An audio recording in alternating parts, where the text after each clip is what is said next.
सखी सहेली। सखी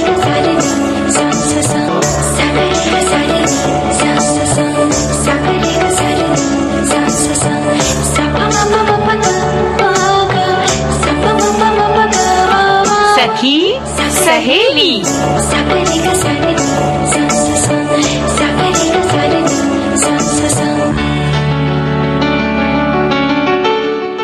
सभी सखियों, सहेलियों और सखाओं को रेडियो सखी ममता सिंह का नमस्कार। मंजरी जी, आपको भी हमारा नमस्कार। ममता जी, आपको और सुनने वाली सभी सखियों और भाइयों को मेरा प्यार भरा नमस्कार और सखी सहेली के मंच पर सबका एक बार फिर स्वागत करते हैं। क्या हाल है मंजरी जी? बस बिल्कुल ठीक है। मौसम बदल रहा है लेकिन मौसम के मजे भी ले रहे हैं। तबीयत थोड़ी डामाडोल हो जाती है लेकिन फिर भी जोश से भर जाते हैं।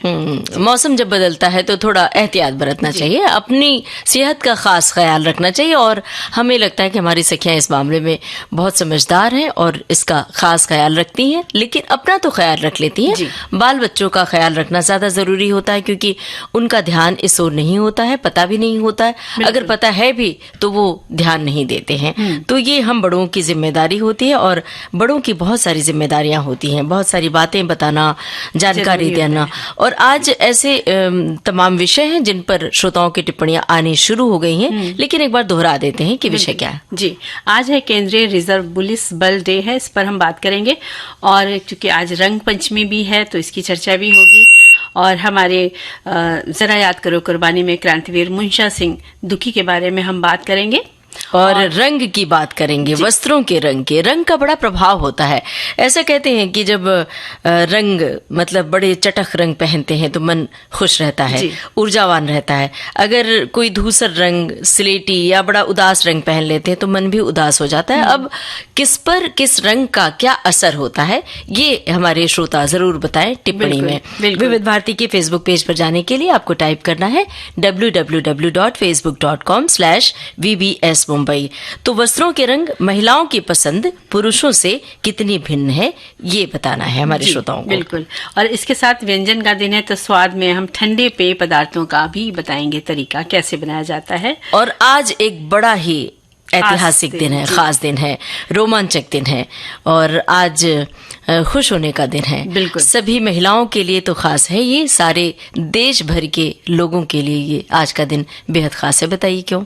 बिल्कुल, क्योंकि आज हमारी जो भारतीय मूल की अमेरिकी एस्ट्रोनॉट सुनीता विलियम्स जो हैं वो हमारे देश में, हमारी धरती पर फिर से वापस लौट कर आई हैं। और ये बड़े गर्व की बात है क्योंकि वो और बुच विल्मोर 9 महीने 14 दिन बाद पृथ्वी पर लौट कर आए हैं। और इनके साथ क्रू 9 के 2 और एस्ट्रोनॉट अमेरिका के निक हेग और रूस के अलेक्सांद्र गोरबुनोव भी हैं। उनका ड्रैगन स्पेसक्राफ्ट भारतीय समय के अनुसार 19 मार्च को सुबह 3:27 पर फ्लोरिडा के तट पर लैंड हुआ। और ये चारों एस्ट्रोनॉट मंगलवार को इंटरनेशनल स्पेस स्टेशन से रवाना हुए थे। स्पेस क्राफ्ट के धरती के वायुमंडल में प्रवेश करने पर इसका तापमान 1650 डिग्री सेल्सियस से ज्यादा हो गया था। इस दौरान तकरीबन 7 मिनट के लिए कम्युनिकेशन ब्लैकआउट रहा, यानी यान से संपर्क नहीं रहा। तो जाहिर सी बात है कि चिंता होना, तो लोग चिंतित थे, परेशान थे, लेकिन हम सबके लिए ये खुशी का मौका है और हम उनके अच्छे स्वास्थ्य के लिए शुभकामनाएं कर रहे हैं कि वो एक सही और नियमित दिनचर्या में शामिल हो जाए। इसके लिए बहुत सारी शुभकामनाएं, क्योंकि इतने समय तक स्पेस में रहने के बाद वो नॉर्मल जीवन जीने के लिए उनको वक्त लगेगा। तो इसके लिए बहुत जरूरी है कि हम सब उनके लिए प्रार्थना करें। जी। और ममता जी, सबने लाइव भी देखा, सब लोग जब वो आ रहे थे तो लाइव प्रोग्राम चल रहा था तो वो भी सबने देखा। तो बड़े गर्व की बात थी, हम लोग भी उत्साह से भरे हुए थे कि प्रार्थना कर रहे थे कि वो अच्छे से आ जाए। और जब आ गई तो बहुत खुशी हुई सभी को। बिल्कुल, हम सब के लिए गौरव की बात है।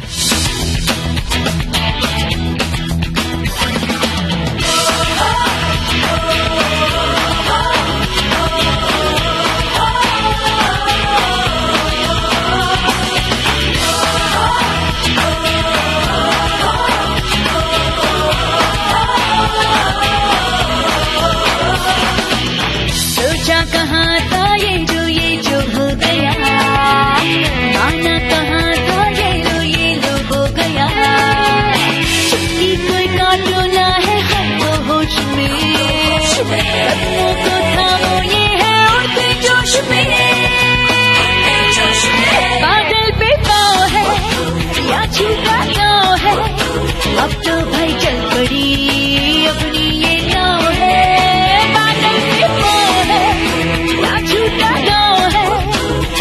भाई चल पड़ी अपनी ये नाव है।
मंजरी जी, आज केंद्रीय रिजर्व पुलिस बल डे है और आपको तो ये पता ही होगा और हम सबका इस पर ध्यान जाता ही है रोजमर्रा की जिंदगी में कि हम कितनी आराम की जिंदगी जी लेते हैं, कितने सुकून से सांस ले लेते हैं।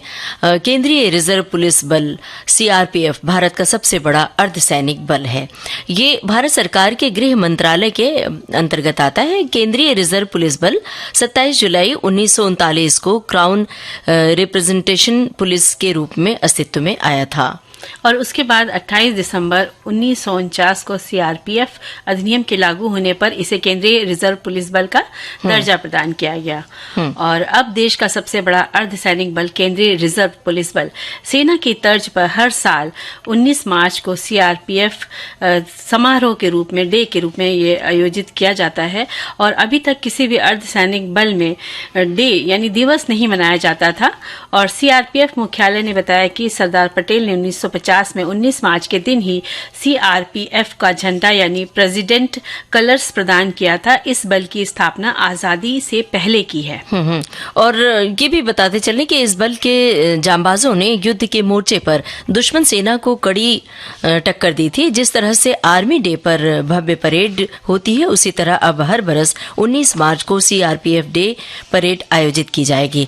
भारत संघ में रियासतों के एकीकरण के दौरान इस बल ने बड़ी ही अहम भूमिका निभाई थी। बल के जवानों के बलिदान भी उनकी शौर्य गाथा की कहानी सुनाते हैं। बिल्कुल। और सीआरपीएफ के कार्य होते हैं कि भीड़ प्रबंधन, जहां कहीं दंगा हो रहा हो उनका नियंत्रण करना, आतंकवाद को रोकना, विद्रोही विरोधी अभियान चलाना और उग्रवाद से निपटना, बड़े पैमाने पर सुरक्षा व्यवस्था का समन्वय करना और विशेष रूप से अशांत क्षेत्रों में चुनाव के दौरान जिम्मेदारी से अपनी सेवाएं इनको देनी पड़ती हैं। और बहुत सारे इनके कार्य हैं जिनमें वे अपनी पूरी सेवा सेवा प्रदान करते हैं। बिल्कुल। और वीआईपी सुरक्षा और महत्वपूर्ण प्रतिष्ठानों का संरक्षण भी इनके अंतर्गत आता है। युद्धकाल के दौरान आक्रामकता से मुकाबला करना और संयुक्त राष्ट्र शांति मिशन में भागीदारी रखना और प्राकृतिक आपदाओं के दौरान बचाव और राहत कार्य की बड़ी ही कुशलता और योजनाबद्ध तरीके से ये करते हैं। देश के प्रत्येक नागरिकों का ये कर्तव्य होना चाहिए कि हम उनका सम्मान करें। बिल्कुल। और इसके साथ ही सीआरपीएफ के जवान संवेदनशील संस्थानों और हवाई अड्डों, बिजली संयंत्रों, पुलों, दूरदर्शन केंद्र, आकाशवाणी स्टेशनों, राज्यपाल और मुख्यमंत्रियों के आवासों, राष्ट्रीयकृत बैंकों और जहां भी उनकी ड्यूटी उन्हें दी जाती है वे पूरी निष्ठा से वहां अपनी ड्यूटी निभाते हैं। इसका इतिहास कई वीर गाथाओं से भरा हुआ है जो प्रेरणा और मार्गदर्शन के स्रोत के रूप में काम करते हैं। और सीआरपीएफ चाहे साइक्लोन आए या भूकंप आए, सुनामी जैसी आपदाएं आए, सभी में इनका योगदान बड़ा ही महत्वपूर्ण होता है। उनकी वीरता के लिए उन्हें सम्मानित भी किया जाता है। बहुत ही कठिन प्रशिक्षण प्राप्त करके एक जवान सीआरपीएफ के क्षेत्र में आता है और अपनी सेवाएं देता है। ऐसे सभी वीर जवानों को हम सभी की ओर से, विविध भारती परिवार की ओर से ढेर सारी शुभकामनाएं और बधाइयां। जी मंजरी जी, क्या बात है भाई, होली का रंग अभी तक छूटा नहीं है, रंग लगा हुआ है भाई। अभी देखिए रंग बड़ा पक्का रंग है, बड़ा पक्का रंग है और रंग थोड़ा सा लगा भी रहना चाहिए, तभी तो पता चलता है कि हमने होली खेली। अगर होली में रंग लगा हुआ है और पक्का रंग है तो समझिए प्रेम का रंग है, बिल्कुल सही का रंग है, क्योंकि प्रेम का रंग ही लगा ले तो वो पक्का हो जाता है। बिल्कुल सही बात है। और कोई प्रेम से रंग लगाता है तो वो भी पक्का है, तो भी छूटेगा नहीं। हाँ, तो इसीलिए तो हम होली का त्योहार तो साल भर करते हैं, त्योहार का इंतजार साल भर करते हैं और ये सोचते रहते हैं कि होली आएगी, और देखते ही देखते होली आ भी जाती है और हम सब प्रेम से रंग खेलते हैं, मस्ती धमाल करते हैं और गानों पर डांस भी किया करते हैं, पकवान भी बनाते हैं। आप तो बहुत सारे पकवान बनाती हैं, बड़ी माहिर है पकवान बनाने में आप तो। मीठे नमकीन सारे व्यंजन बनाते हैं। आपको स्वाद भी हम चखा ही देते हैं तो आप जान गई हैं, तो फिर इसमें सभी जानते हैं कि हाँ बनाने का शौक है। हम सभी बहनों को देखिए ममता जी, सोच लीजिए कि आपने कहा है कि हम चखा देते हैं। हाँ, ये माइक्रोफोन के जरिए सब लोग सुन रहे हैं कि आप जब आप चखेंगी ना तो हम आपकी फोटो निकाल लेंगे, है ना, तो फिर देखिए मजा आएगा। और देखिए ना, अब होली हम लोगों ने खेली, उसके बाद देखिए होली के पांचवा दिन है आज, और आज हम रंग पंचमी मना रहे हैं। और इस दिन भी विशेष पूजा घरों में होती है। राधा कृष्ण के प्रेम का प्रतीक रंग पंचमी उमंगों से जो होता है वो भरा हुआ होता है। हवा में अबीर गुलाल उड़ाए जाते हैं। देवी देवता होली मनाने के लिए ऐसी मान्यता है कि वो धरती पर आकर आज के दिन होली खेलते हैं। तो जहां जहां पर आज रंग पंचमी मनाई जाती है तो वहां का उत्साह भी बिल्कुल अलग सा होता है। और आज चूंकि रंग पंचमी है इसीलिए हम ये बातें कर रहे हैं, क्योंकि जो रंग का त्योहार है होली वो तो बीत चुकी है। और होली का त्योहार प्रेम, एकता और भाईचारे का त्योहार है, ये सभी जानते हैं। इसमें सारे भेदभाव, सारी कुछ जो भेदभाव की दीवारें होती है मिट जाती हैं। आपस में मिलना जुलना, मित्रता, दोस्ती, यही रंग होता है और सारे लोग एक ही रंग में रंग जाते हैं। वो एक ही रंग समझ में नहीं आता कि कौन क्या है। न कोई वर्ग भेद होता है, न कोई जाति धर्म संप्रदाय, कुछ भी नहीं बचता। सब एक ही रंग में रंगे होते, प्रेम के रंग में। और ब्रज क्षेत्र में ममता जी रंग पंचमी के दिन इसको मतलब 5 दिन चलने वाली होली का पर्व का समापन का दिन ये माना जाता है आज के दिन को। और इस दिन अबीर गुलाल जैसे बताया कि उड़ाकर सकारात्मक ऊर्जा का संचार होता है, ऐसा माना जाता है। और नकारात्मक शक्तियां जो होती हैं वो दूर होती हैं, और इसे ना देव पंचमी और श्री पंचमी के नाम से भी जाना जाता है। ये जो आज का दिन है खास तौर से मथुरा, वृंदावन, बरसाने और नंदगांव में मनाया जाता है। रंग पंचमी के उत्सव की धूम होती है आज के दिन। रंग तो उड़ाए ही जाते हैं और कृष्ण राधा के गीत गाए जाते हैं, फाग गाए जाते हैं, ढोलक मजीरे की थाप पर लोग नाचते हैं, गाते हैं, रंगों से सराबोर भी होते हैं आज के दिन भी। बिल्कुल। और हमारी जो संदेश आए उनमें देखिए क्या लिखते हैं कि भगवान श्री कृष्ण ने राधा जी के साथ रंग खेला। इस दिन देवी देवता गण भी धरती पर आए और रंगों की होली खेली। और इसी तरह हमारी एक सखी लिखती हैं कि तन को, मन को, उमंगों को रंगीन कर देने वाली, उत्साहित करने वाली, शीतलता देने वाली रंग पंचमी गोकुल में यशोदा मैया नन्हे कृष्ण कन्हैया को केशर युक्त जल से रंग देती थी और वहीं कान्हा गोपियों के साथ यमुना जल में फूल पत्तों के नैसर्गिक रंग डालकर रंग पंचमी खेला करते थे। यही दृश्य मन में रखकर रासायनिक घातक रंग ऑयल पेंट्स को ना कहते हुए हम रंग पंचमी को रंगीन सुहानी बनाते हैं, है ना। और आरोग्यदायी रंग पंचमी की सभी को शुभकामनाएं। क्या बात है, आपको भी शुभकामनाएं। एक श्रोता ने लिखा है कि थोड़ा रंग अभी बाकी है, थोड़ी गुलाल अभी बाकी है, क्यों मायूस होते हो जिंदगी के झमेलों से, रंग पंचमी की फुहार अभी बाकी है। रंग भरे मौसम से रंग चुरा के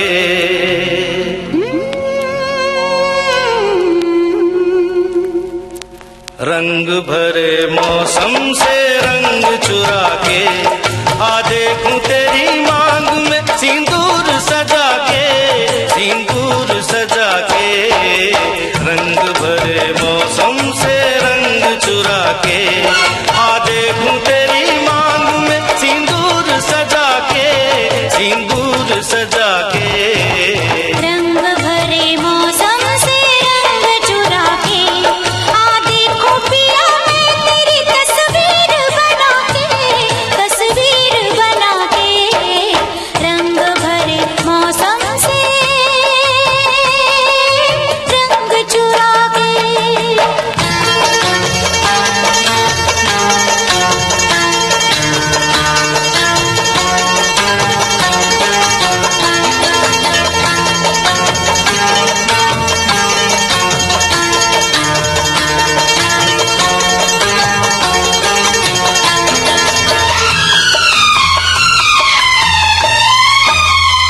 मैं बेताब बड़ा हूँ, मैं बेचैन बड़ी हूँ, मैं बेताब बड़ा हूँ, मैं बेचैन बड़ी हूँ। रास्ता देख रहा हूँ, मैं तैयार खड़ी हूँ, जी कहीं लगता नहीं, कुछ मेरे बस में नहीं। ले चल मुझे नैनों की डोली में बिठा के, डोली में बिठा के। रंग भरे मौसम से रंग चुरा के आ देखूं तेरी मांग में सिंदूर सजा के, सिंदूर सजा के। रंग भरे मौसम से रंग चुरा के।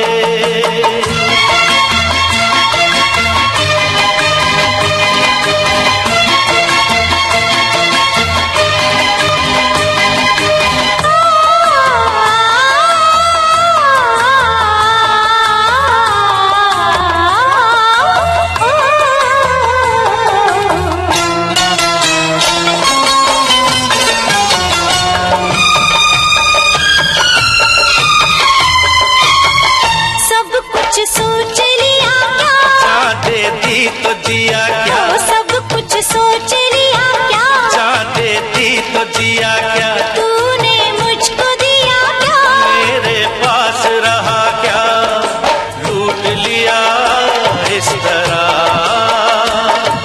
ये तो कहो किस तरह। बस गई आंखों में तू नींद उड़ा के, मेरी नींद उड़ा के।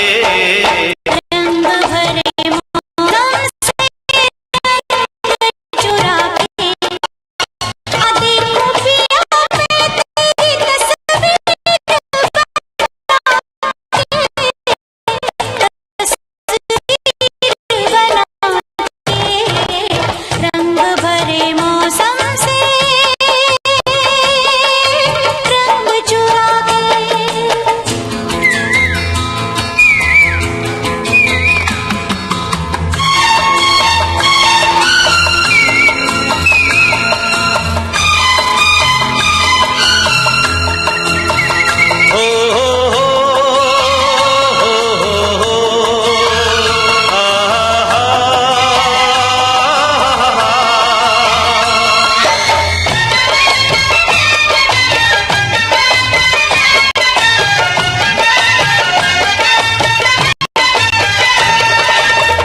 तो ममता जी देखिए, हमारे साथी लिखते हैं कि होली की तरह, दिवाली की तरह होली भी 5 दिन का त्योहार होता है, जो होलिका दहन से शुरू होकर आज रंग पंचमी पर समाप्त होता है। और ये लिखते हैं कि हमारे बुंदेलखंड में इस त्योहार पर किसी की खुशी में भले चाहे शामिल ना हो, लेकिन समाज, परिवारों में, रिश्तेदारों में अगर कहीं पर भी कोई दुखद घटना होती तो वहां पर होली के त्योहार के दिन जा करके, क्योंकि उनके घर की पहली होली मानी जाती है, नहीं होनी है, तो वो लोग जा करके सुख दुख में शामिल होते हैं और गुलाल लगाते हैं। और जो वहां पर ये परंपरा आज तक निभाई जा रही है, जो धुरंडी से लेकर रंग पंचमी तक चलती है। मेरे शहर में धुरंडी के दिन ज्यादा, आज रंग पंचमी पर होली की धूम ज्यादा होती है, लिखते हैं। अब देखिए ना, आपने खाने पीने की बात कर दी, हमारी बात तो शायद श्रोताओं तक पहुंच गई है। और एक श्रोता ने अब याद भी दिलाया है कि आज के दिन श्रीखंड पूरी का आनंद सभी उठाते हैं। मतलब आज ये जो आज का त्योहार है, इसके लिए रंग पंचमी के दिन और भी बातें इन्होंने लिखी है कि आज खास तौर पर मध्य प्रदेश में रंग पंचमी खेलने की परंपरा काफी पौराणिक है। मालवा में इस दिन खास तौर पर जगहों जगहों पर जुलूस निकालते हैं, जिन्हें गैर कहा जाता है। इनमें शस्त्रों का प्रदर्शन काफी महत्व रखता है। इसके साथ ही सड़कों पर युवा वर्ग हैरतअंगेज करतब दिखाते हुए सबका मन मोहित करते हैं और इस दिन खास तौर पर पूरन पोली या फिर श्रीखंड पूरी का आनंद उठाते हैं। और एक लिखते हैं कि रंग पंचमी जैसे इंद्रधनुष का प्यार, चारों तरफ है रंगों की बौछार, शुभकामनाएं हैं तुम्हें हमारी, ले लो झेलो मेरी रंग भरी पिचकारी, हैप्पी रंग पंचमी, इन्होंने लिखा है। और एक लिखते हैं कि रंग भरे मौसम से रंग पंचमी का रंग आपके पास, सखी सहेली संग विविध भारती पर इस रंग पंचमी पर आप सभी को हार्दिक शुभकामनाएं और बधाई, हैप्पी रंग पंचमी की देते हैं। तो हम भी इन्हें बधाई देते हैं और शुक्रिया भी अदा करते हैं। बहुत सारे श्रोताओं ने लिखा है। एक श्रोता ने लिखा है कि रंग पंचमी जैसे इंद्रधनुष का प्यार, और ये आपने पढ़ के सुना ही दिया। और एक श्रोता ने लिखा है कि रंग पंचमी के दिन श्री कृष्ण और राधा रानी की पूजा का विधान है। इस दिन श्री कृष्ण और राधा को लाल गुलाबी रंग का गुलाल अर्पित किया जाता है। और एक श्रोता ने लिखा है कि होली का पर्व उत्साह और रंगों का पर्व है, जो कि पारंपरिक तौर पर 8 दिन मनाया जाता है। होली के 5 दिन बाद रंग पंचमी उत्सव मनाते हैं और मान्यता है कि इस दिन भगवान श्री कृष्ण और राधा रानी ने होली खेली थी। और एक लिखते हैं कि रंग पंचमी नकारात्मक ऊर्जाओं पर विजय का प्रतिनिधित्व करता है और प्रकृति के 5 तत्वों को सम्मान देता है, जिसमें अग्नि, पृथ्वी, जल, वायु और अंतरिक्ष शामिल है। कई लोगों का मानना है कि इस त्योहार के दौरान देवी देवता को रंग चढ़ाने से आशीर्वाद और समृद्धि मिलती है। और अब घड़ी की ओर देखिए, एक अंतराल का समय है, ले रहे हैं एक अंतराल।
विविध भारती के स्टूडियो में आती हैं अलग अलग क्षेत्रों से जुड़ी मशहूर हस्तियां और बताती हैं अपनी जिंदगी के सफर के बारे में। गुलाल की भी यादें हैं, गैंग्स ऑफ वासेपुर की तो यादें हैं। एक बगल में चांद होगा, एक बगल में रोटियां। बताती हैं अपने संघर्ष के बारे में। मैं एक्चुअली एक साथ 3 से 4 पेंटिंग साइड बाय साइड करती हूँ। ये कौन चित्रकार है? अपने जुनून के बारे में। पहले हिमालयन ट्रैक पर लेके गई थी जब मैं 7 साल की थी और मेरे को भी माउंटेनियरिंग का वो एडिक्शन लग गया। ये वादियाँ, ये फिजाएं। अपने करियर के बारे में। एक साथ दोनों गाना लिखा। जब आ रहा था ऑटो में तो चीजें आ रही। रंगरेज भी उसी दिन लिखा।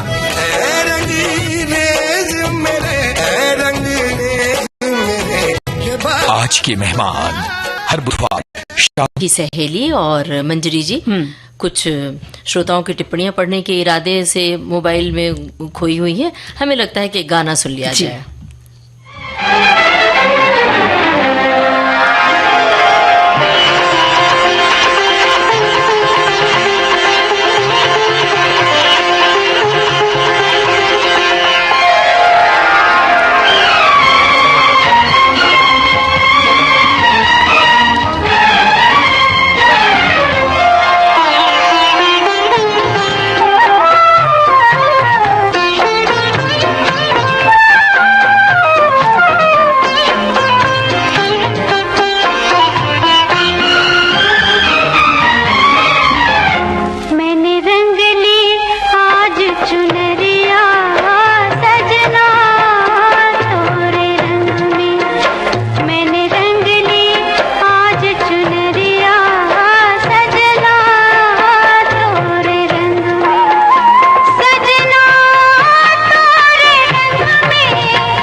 दुल्हन एक रात की इस फिल्म का गाना था, लता मंगेशकर की आवाज थी और राजा मेहदी अली खां के बोल थे, मदन मोहन का संगीत था। और आज हम बात करने वाले हैं जरा याद करो कुर्बानी, जिनमें हम क्रांतिवीर मुंशा सिंह दुक्की के बारे में बात करेंगे। इनका जन्म 1 जुलाई 1890 को पंजाब के जालंधर जिले के जंडियावाला मंजकी गांव में हुआ था। आपके पिता ब्रिटिश भारतीय सेना में कार्य करते थे। वैसे उनकी शिक्षा कम थी, लेकिन इसके बावजूद खुद की मेहनत और रुचि से उन्होंने अंग्रेजी, उर्दू, बंगाली और हिंदी भाषा का अच्छा खासा ज्ञान प्राप्त कर लिया था। और भी ये जानकारी दे दें कि मुंशा सिंह एक भारतीय राष्ट्रीय क्रांतिकारी और कवि थे। उनकी क्रांतिकारी कविताएं जोश से भर देती थीं। आप गदर पार्टी से भी जुड़ चुके थे।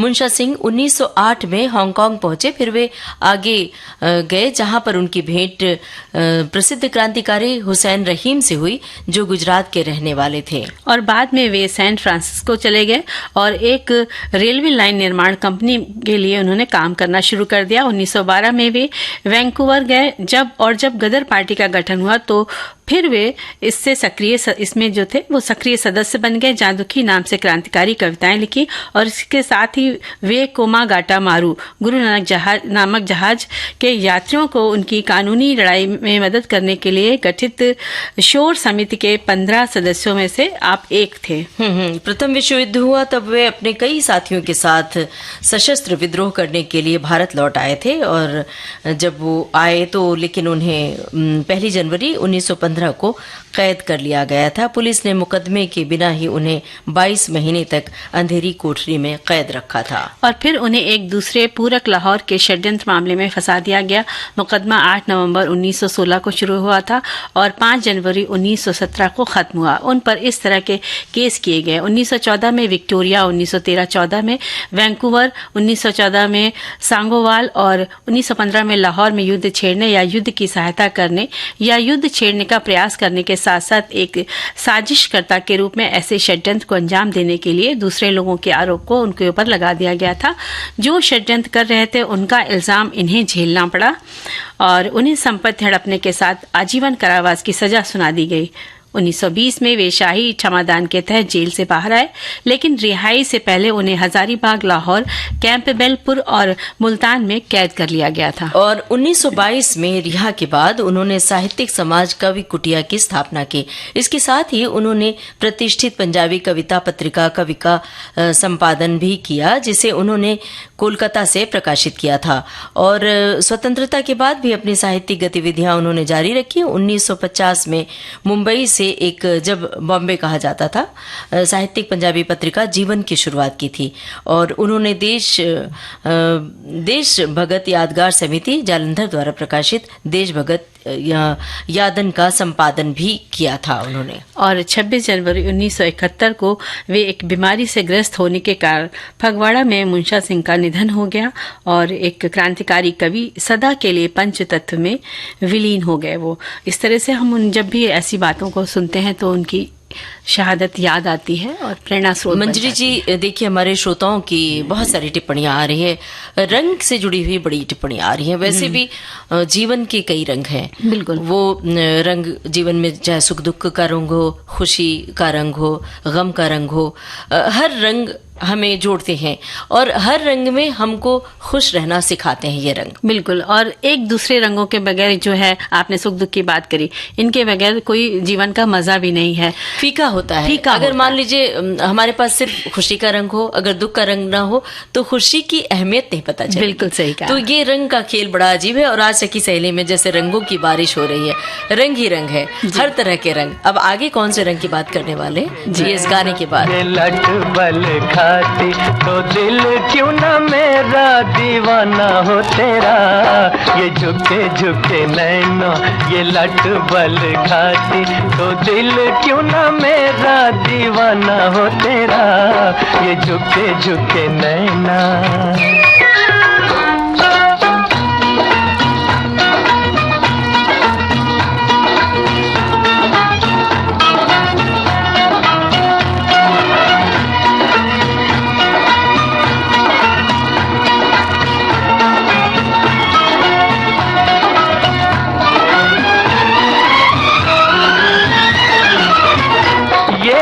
शर्म से दहके गाल चैन के दुश्मन हो गए,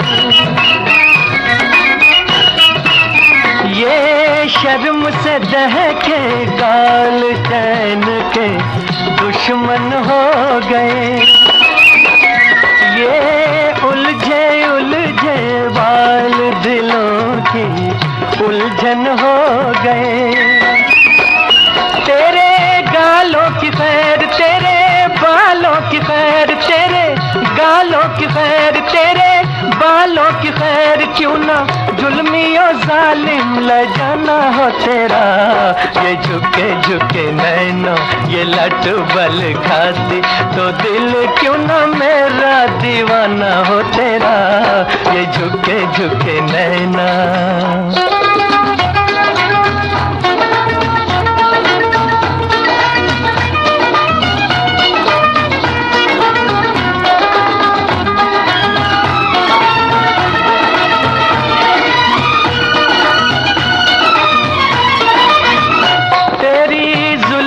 साथी बनता अगर मैं गजरा होता, तेरी जुल्फ का साथी बनता अगर मैं गजरा होता, तेरी अखियों में बस जाता अगर मैं गजरा होता, तेरे गजरे की खैर, तेरे गजरे की खैर, तेरे गजरे की खैर, तेरे गजरे की खैर, जो भी देखे ना कैसे निशाना हो तेरा, ये झुके झुके नैना ये लट बल खाती, तो दिल क्यों ना मेरा दीवाना हो तेरा, ये झुके झुके नैना।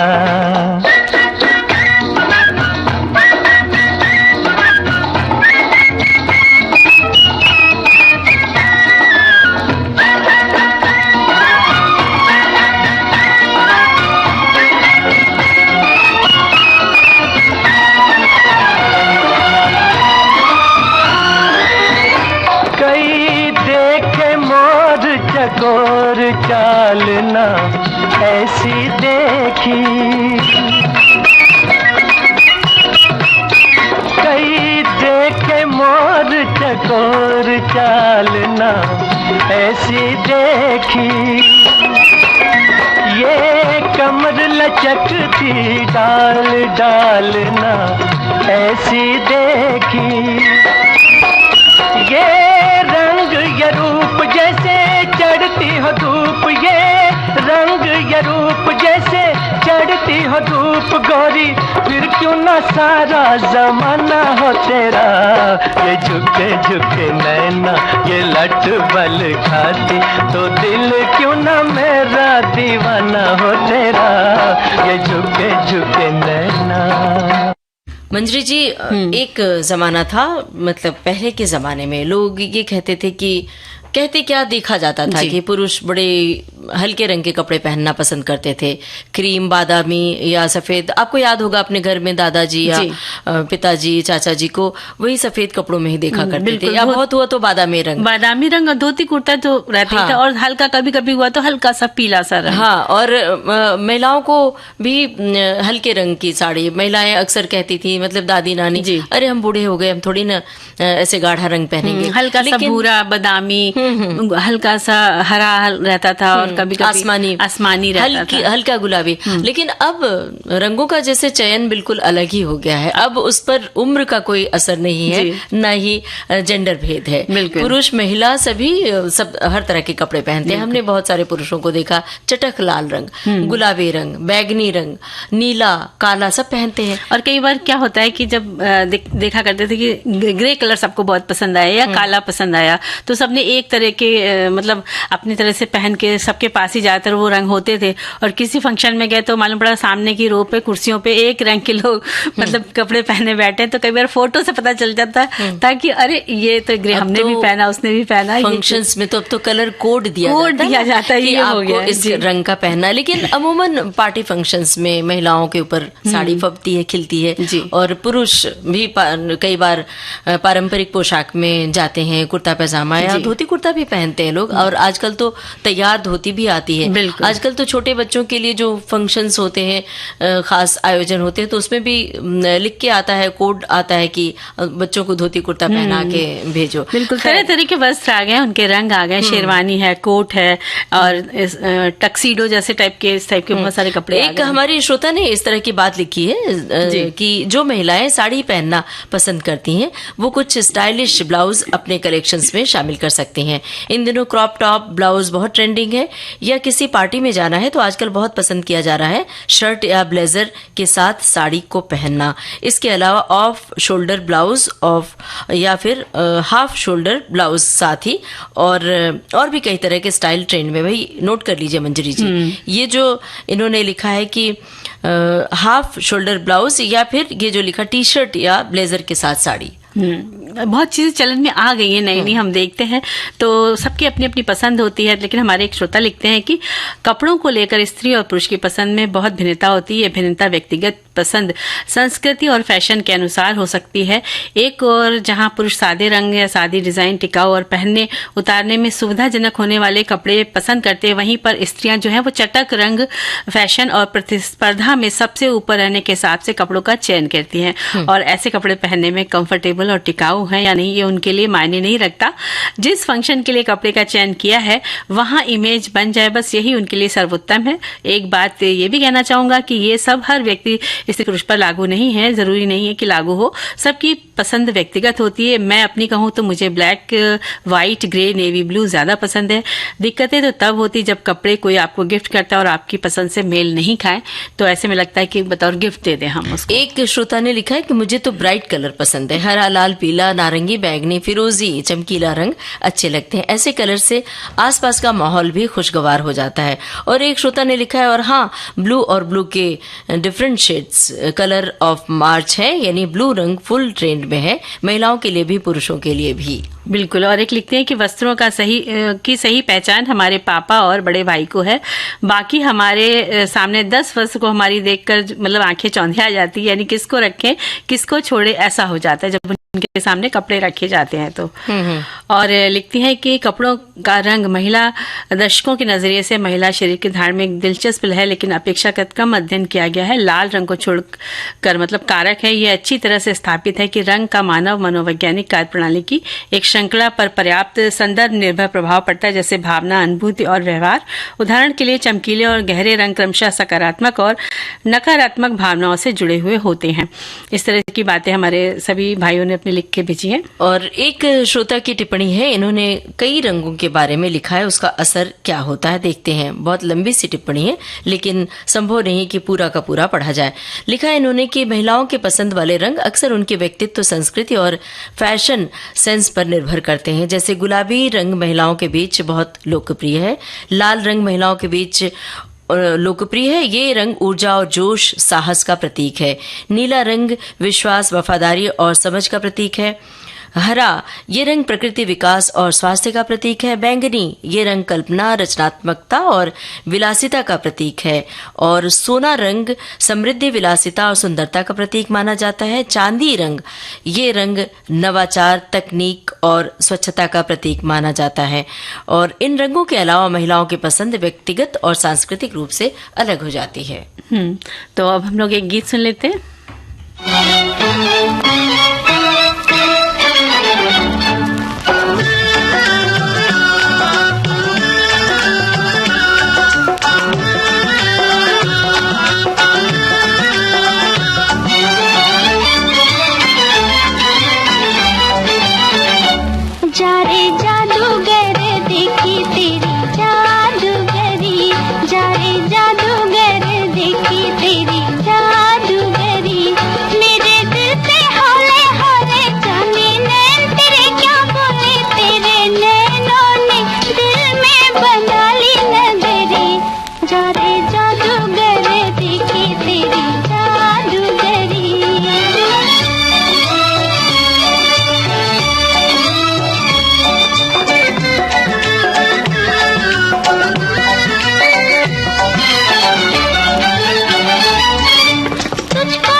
तो बात करेंगे हम लोग ठंडे ठंडे शरबत की, पेय की। मौसम भी आ गया है जब जी। ठंडे शरबत की जरूरत भी पड़ती है और तरावट भी मिलती है शरबत पीने से। और हमारी सखियों ने भी लिखकर भेज दिया है, तो कौन सा पढ़ने जा रही है ममता जी? ये हमारे एक श्रोता ने लिखा है, सौंफ का शरबत कैसे बनाते हैं। जी। वैसे तो खाने के बाद सौंफ खाते हैं, लेकिन सौंफ का शरबत कैसे बनाते हैं ये हम अपने श्रोताओं को बता देते हैं।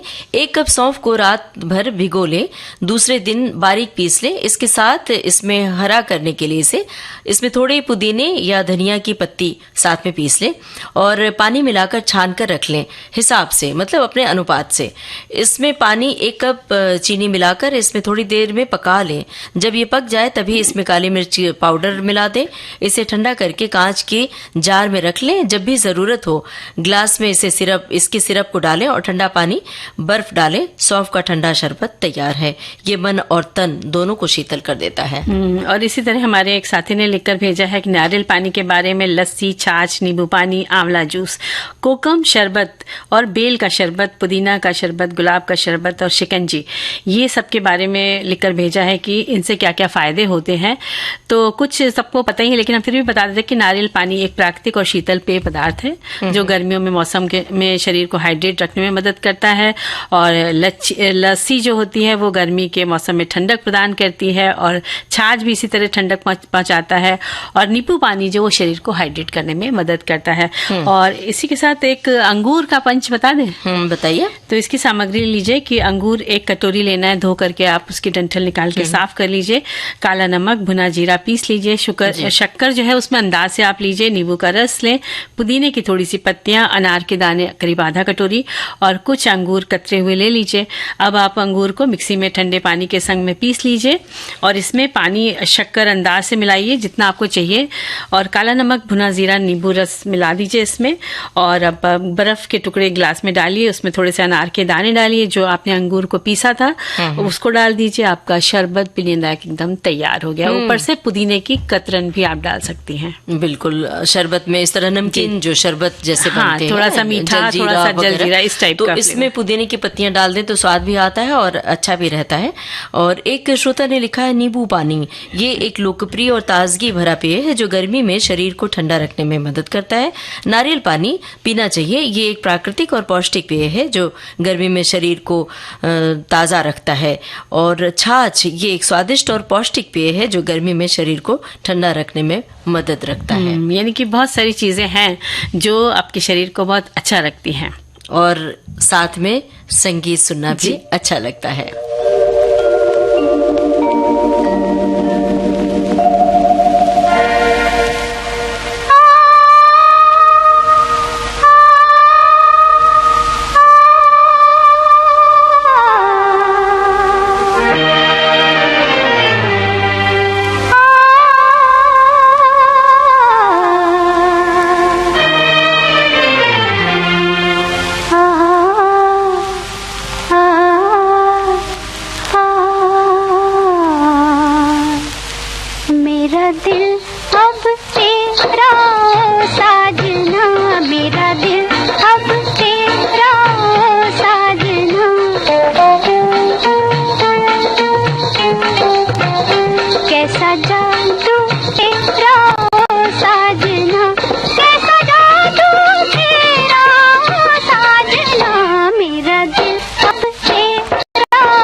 की सहेली कार्यक्रम की प्रोड्यूसर अनुश्री पाठक। सखी सहेली